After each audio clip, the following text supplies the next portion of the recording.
Hello दोस्तों, आज हम लोग बात करेंगे पैसा बाजार से पर्सनल लोन कैसे लेते हैं और उसके बाद ये भी बात करेंगे पैसा बाजार में पर्सनल लोन पे रेट ऑफ इंटरेस्ट क्या लग रहा है। अब ये सारे जो क्वेश्चंस है ये कमेंट में बहुत ज़्यादा सब्सक्राइबर हमारे पूछने में लगे हुए थे, तो इन चीज़ों के ऊपर आज हम लोग डिटेल से बात करेंगे कि पैसा बाजार पे रेट ऑफ इंटरेस्ट क्या लगेगा और पैसा बाजार पे एलिजिबिलिटी क्या लगेगी जिससे हम लोग पैसा बाजार पे लोन अप्लाई कर सकते हैं। साथ ही साथ बड़े बात करेंगे कि हमारी मंथली किस्त कितनी जाएगी, तो सारी चीज़ें हम लोग डिटेल से बात करने वाले हैं। ठीक है, तो हम आ चुके हैं पैसा बाजार की ऑफिशियल साइट पर। तो पहले अगर आप यहाँ पे स्क्रीन पर देखेंगे तो पैसा बाजार पे अगर यहाँ पे जो रेट ऑफ इंटरेस्ट स्टार्ट होता है वो 10.49% का रेट ऑफ इंटरेस्ट स्टार्ट होता है। बट आपको एक चीज क्लियर कर दे, पैसा बाजार खुद लोन नहीं देता है, पैसा बाजार लेंडर्स के द्वारा, मतलब कि इसके अंदर बहुत सारी कंपनियां ऐड होती हैं। ठीक है, उसके देखो यहाँ पे आपको साफ साफ लिखा हुआ है कि स्कीम और द पब्लिक सेक्टर और banking the offer lower interest rate lender offering. ये जो रेट ऑफ इंटरेस्ट ये ऑफर कर रहे हैं इनके लेंडर्स के द्वारा ये ऑफर किया जा रहा है। अब आपको सिलेक्ट करना होगा कि अगर आप पैसा बाजार में लोन अप्लाई करने जा रहे हैं और उसके बाद अगर आप फिर आपको सेलेक्ट करना पड़ेगा कि कौन से बैंक से आप लोन इससे लेंगे। ठीक है, अब इसमें कौन कौन सी बैंकें आती है उसके ऊपर भी रेट ऑफ इंटरेस्ट के ऊपर बात कर लेते हैं। तो वीडियो थोड़ा ध्यान से समझना, ठीक है, और बहुत ही ज़्यादा समझ अगर ध्यान से समझोगे सारी चीज़ें क्लियर हो जाएंगी आपकी। ठीक है, तो नीचे आते हैं तो यहाँ पे आपको लेंडर्स के देखो comparison of personal loan SBI. ठीक है, अब यहाँ पे देखो इन्होंने अपने लेंडर्स की स्कीम दे के रखी हुई है। Interest rate personal lenders mention below.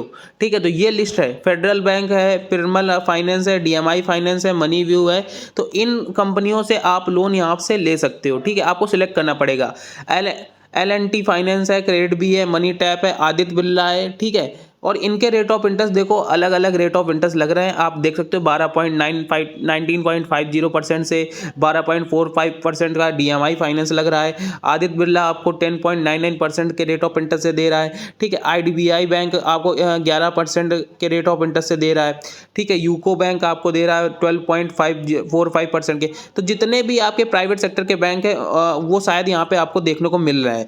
ठीक है, तो आप इन बैंकों की लिस्ट आप देख सकते हो। मैं थोड़े स्क्रीन को स्लो आउट करके चला रहा हूं, तो आप इनमें से कोई भी बैंक से आप लोन ले सकते हो। और एवरेज कॉस्ट अगर हम बात करते हैं तो 10.90% के रेट ऑफ इंटरेस्ट से हमारा यहाँ पे वो लग रहा है, हमारा मतलब कि 10.90% के रेट ऑफ इंटरेस्ट से हमारा पर्सनल लोन स्टार्ट हो रहा है। ठीक है, पर ईयर के हिसाब से एज पर आपके सिबिल स्कोर पर। सिबिल स्कोर आपका गुड होगा, बेटर की कैटेगरी में होगा तो आपका सिबिल तो आपको रेट ऑफ इंटरेस्ट भी अच्छा ही लगेगा।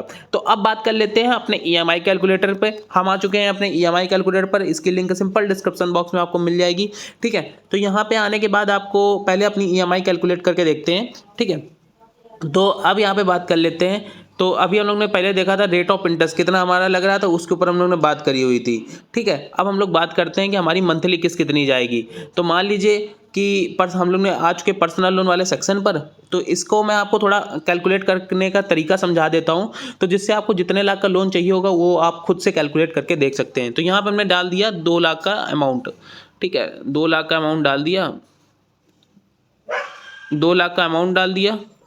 ठीक है, 2,10,000 का हमने अमाउंट डाल दिया। अब मान लेते हैं कि हमें 13% के रेट ऑफ इंटरेस्ट से मिल रहा। भाई एक एवरेज रेट ऑफ इंटरेस्ट ले लेते हैं। मान लेते हैं कि हमारा सिबिल स्कोर खराब है। ठीक है, थोड़ा बहुत खराब है, 600 है, 625 है, 650 है, इस तरीके का सिबिल स्कोर है। 2,10,000 का लोन लेते हैं हम 3 सालों के लिए। तो हमारी मंथली किस्त कितनी जा रही है? 7,152 रुपये, जिसमें हमें टोटल जो ब्याज देना पड़ रहा है 47,466 रुपये हम लोग को टोटल ब्याज देना पड़ रहा है। जो टोटल पेमेंट करनी पड़ रही है बैंक को वो 2,57,466 रुपये करनी पड़ रही है।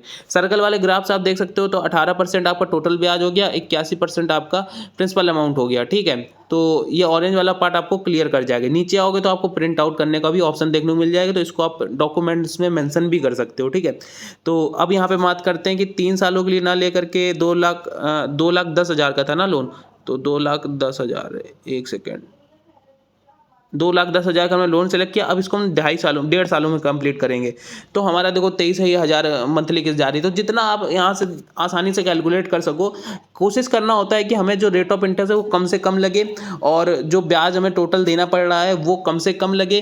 ठीक है, तो जिससे बेनिफिट होता है कि हमारा जो पैसा बच जाता है उस पैसे को हम कहीं और रीयूज कर सकते हैं। नहीं तो अगर आप ईएमआई कम करोगे तो देखना कितनी कम हो जाएगी। हम 5 सालों के लिए ले लेंगे। अब हमारी ईएमआई कितनी कम हो गई? ठीक है, वो हो गई 4,859 रुपये हमारी मंथली किस्त जाएगी। बट हमें टोटल ब्याज 81,000 का टोटल ब्याज, हमने 2,10,000 का लोन लिया, अब 3 लाख का हमें ब्याज देना पड़ रहा है, तो क्या कोई सेंस नहीं बनता ना। तो इस तरीके से आपको चीज़ें कैलकुलेट करनी है। आइए हम लोग अब बात कर लेते हैं एलिजिबिलिटी के ऊपर कि एलिजिबिलिटी क्या होनी चाहिए जिससे आप पैसा बाजार में पर्सनल लोन के लिए अप्लाई कर सकते हो। तो आपकी एज होनी चाहिए 18 से 60 साल के बीच में होनी चाहिए, मंथली इनकम आपकी 15,000 के ऊपर हो, ठीक है। और द पैसा बाजार पर्सनल लोन आपको जो सिबिल स्कोर हो 750 के ऊपर होना चाहिए, ठीक है। आप एक नौकरी पर आप एक रेगुलर नौकरी कर रहे हो, मतलब कि ऐसा नहीं है कि आप नौकरी नहीं कर रहे हो, सैलराइड हो, सेल्फ एम्प्लॉयड हो, लेकिन आपका 1-2 साल से स्टेबल बिजनेस हो, 1 साल से आप कंटिन्यू नौकरी कर रहे हो, तो ये भी यहाँ पे मेंशन है, ठीक है। अब हम लोग बात कर लेते हैं डॉक्यूमेंट्स के ऊपर। तो डॉक्यूमेंट्स आपको Aadhaar card, PAN card, salary slip, bank statement देना पड़ेगा, मोबाइल नंबर देना पड़ेगा, ठीक है। और आपको ईमेल आईडी, ये सारी चीज़ें आपको डॉक्यूमेंट्स में देनी पड़ेंगी। तो आई होप आप ये चीज़ें समझ गए होंगे। अब पैसा बाजार में आप लोन कैसे अप्लाई करेंगे उसके ऊपर अगर हम बात कर ले, तो यहाँ पे आप पैसा बाजार की ऑफिशियल साइट पे जैसे भी रहोगे ना, तो यहाँ पे आपको बहुत सारे ऑप्शन देखो मिल जाएंगे। जैसे पैसा बाजार की ऑफिशियल साइट पे आओगे तो यहाँ पे आपको पर्सनल लोन का ऑप्शन देखने को मिल जाएगा, तो इस पर आपको क्लिक करना है, ठीक है। इस पर क्लिक करोगे तो अपना नंबर डालोगे और आपको देखो 30 यहाँ पे इनके पास 30 लेंडर्स हैं जो कि आपको बैंक में पर्सनल लोन के लिए ऑफर करते हैं लोन, ठीक है। तो उनके कोई भी लेंडर्स आप सेलेक्ट करके अपना लोन अप्लाई कर सकते हो। बहुत जितने भी प्राइवेट सेक्टर के हैं लेंडर्स वो तो मैक्सिमम आपको देखने को मिल जाएंगे, ठीक है। और उसके बाद आपको कंपेयर ऑफर आपको कंपेयर करना है अदर टॉप बैंकों से, ठीक है। चेक लोन एलिजिबिलिटी चेक करनी है, नो योर अप्रूवल चांस। आप जो बैंक सेलेक्ट करोगे, मान लीजिए आपने आदित्य बिरला बैंक सेलेक्ट करी, तो उसका आपको एलिजिबिलिटी डॉक्यूमेंट सारी चीज़ें उस बैंक की आपको पढ़नी पड़ेंगी। तो आप लोग बता दीजिएगा कमेंट करके कि किस बैंक से आप पैसा बाजार से किस बैंक से लोन अप्लाई करने वाले हैं। या तो आप ये भी कर सकते हैं कि आदित्य बिरला की ऑफिशियल साइट पर जाकर के उसी बैंक से अगर आपको लोन लेना हो तो उससे ले सकते हैं। मनी व्यू की ऑफिशियल साइट पर जाकर के आपको उसी से बैंक से पैसा लेना है तो आप उस बैंक से का पैसा ले सकते हैं। पैसा बाजार मेन आपका मीडिएटर का काम करता है कि आपको दूसरे बैंक तक पहुंचा देता है, जो कि आप अगर पर्सनल लोन के बारे में किसी और दूसरे बैंक के बारे में नहीं जानते होगे तो पैसा बाजार आपको उन बैंकों से कनेक्ट करा देगा। तो ये मीडिएटर का काम करता है। तो आई होप आपको ये चीज़ें समझ में आई। चीज़ें समझ में आई तो प्लीज़ लाइक करें, चैनल को सब्सक्राइब करें और कमेंट करें जो भी आपके माइंड में क्वेश्चन चल रहा हो, ठीक है। तो मिलते हैं किसी और धमाकेदार वीडियो के साथ, तब तक के लिए गुड बाय, जय हिंद, जय भारत।